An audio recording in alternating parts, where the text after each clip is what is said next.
So good afternoon everyone. So I just done charging my drone. So I just fly a while ago. Then I need to fly it again so that to make it sure that the what is this? The SD card is the problem of this drone. So this is Minito, it's only 7 years old, and we will try to play again. Then I just share to you the video if ever the SD card will not malfunction. So let's go.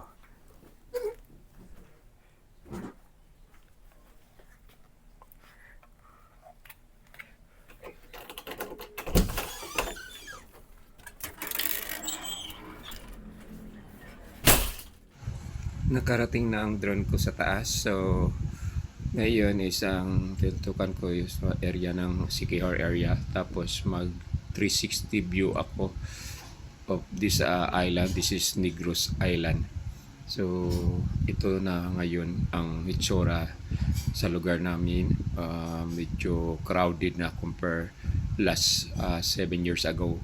So itong island na nakita nyo yung sa likuran, yung sa malayo, no? That is Cebu Island.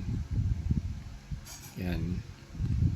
So continue to move the 360 views.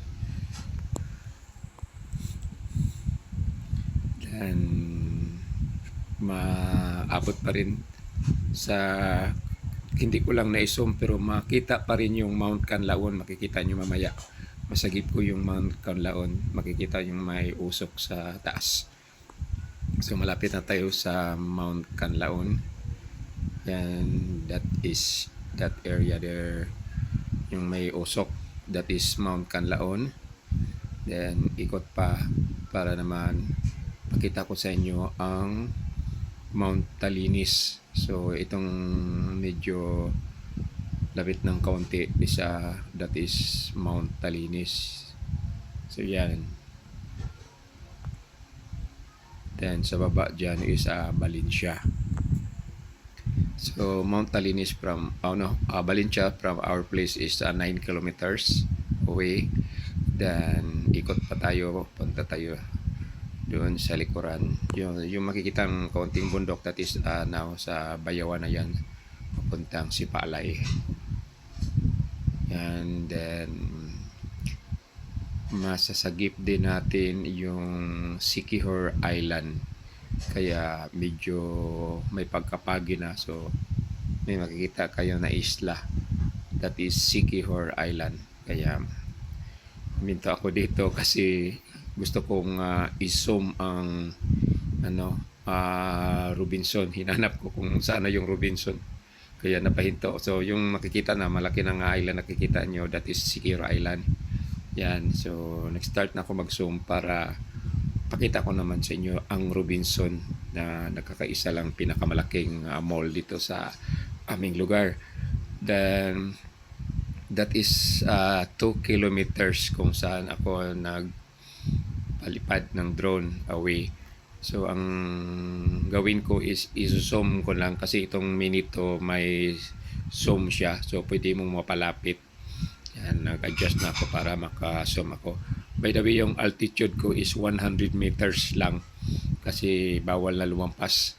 So that is the normal height for the drone. So ayan, bumaba ng camera ko para, ayan, nagkamali. So yan, palapit. So mag-adjust ako mamaya kasi hindi ko masintro yung Robinson. So yan, nakita na yung Robinson.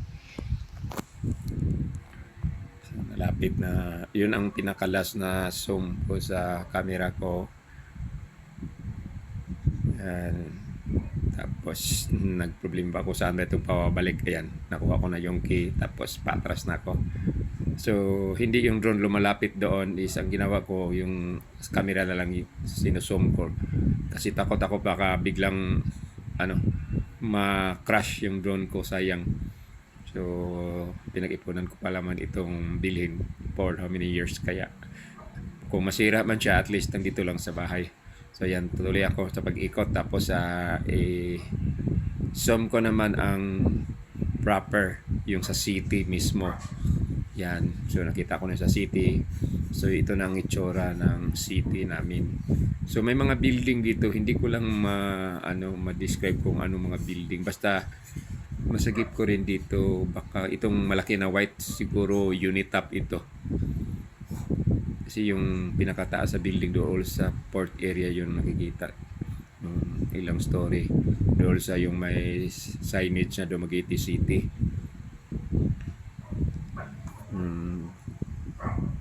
Yan ang Dumaguete City. So zoom out na ako. Tapos i-zoom ko naman ang Mount Talinis together with the town of Valencia. Yan, this is Mount Talinis. Then sa baba dyan, makita nyo may mga maraming crowded area, that is Valencia, Negros Oriental. So, yon. Tapos ang capacity ng SD card ko is lang 6 minutes, tapos bigla na lang siya mag-off. So, need to replace a new SD card. So, ngayon, maglalanding na ako kasi sayang pa rin magpalipad ako tapos hindi na magka-record kasi up to 6 minutes lang ang SD card ko. Yan, pababa na ako.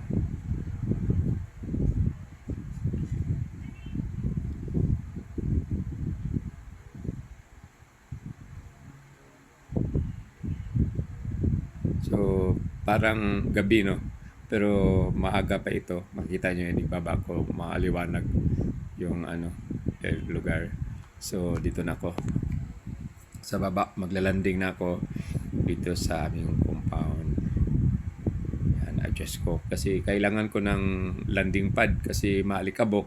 Tapos, baka masira naman yung drone ko pag produce siya ng alikabok during the time of landing. Kaya, nag-iingat ako nga doon talaga siya maglaland sa mga karton na ginawa kong landing pad nga yan. So nakalapag siya sa karton. So yun lang, salamat.